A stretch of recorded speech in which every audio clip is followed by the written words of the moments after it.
ሰላም የኔ ሙያ ቤተሰቦች እንዴት ናችሁ? እንዴት ከርማችኋል? ትንሽ ጠፋ ብያለሁ። ቲጂ ነኝ።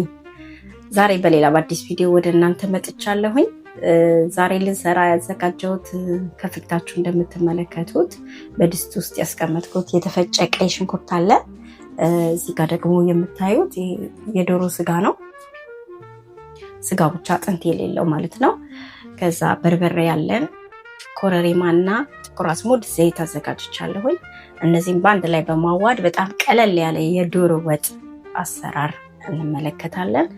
ይህን ቪዲዮ የምትወዱት ከሆነ ደግሞ ላይክ፣ ሼር፣ ሰብስክራይብ በማድረግ ከኛ ጋር ቤተሰብ እንዲሆኑ ስለምታበረታቱትንም እናመሰግናለን።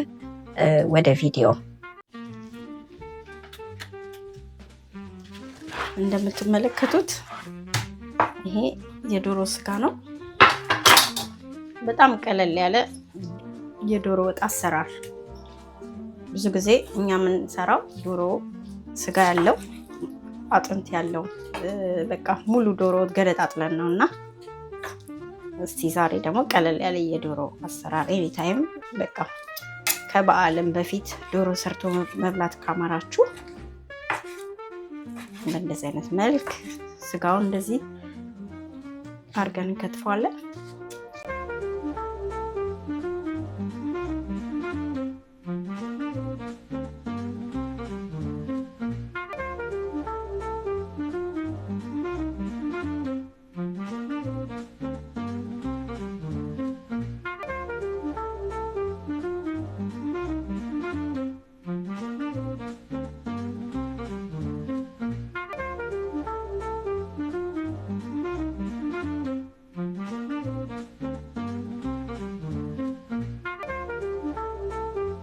ተመልካቾቼ እንደምታዩት በእንደዚህ አይነት ሁኔታ የዶሮን ስጋ ከትፌ ያዘጋጀችዋለሁ። አሁን ሽንኩርታችን እዚህ ጋር ትንሽ በሰል ስላለ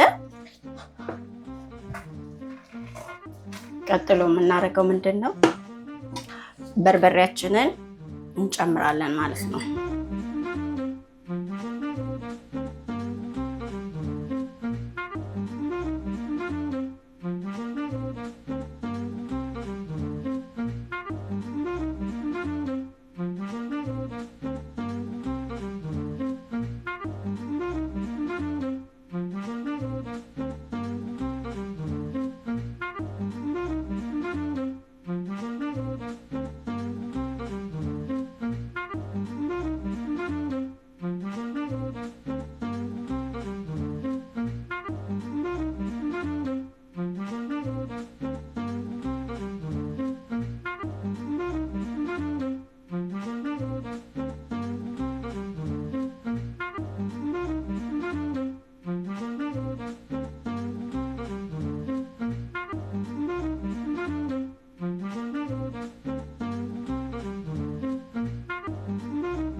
እንቁላላችን እንጨምራለን።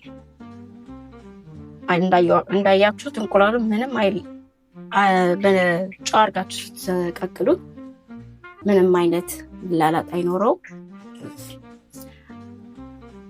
እንዳያችሁት ነው ዶሮ ወጣችን። አመሰግናለሁ ከኔ ጋር ስለነበራችሁ ቆይታ።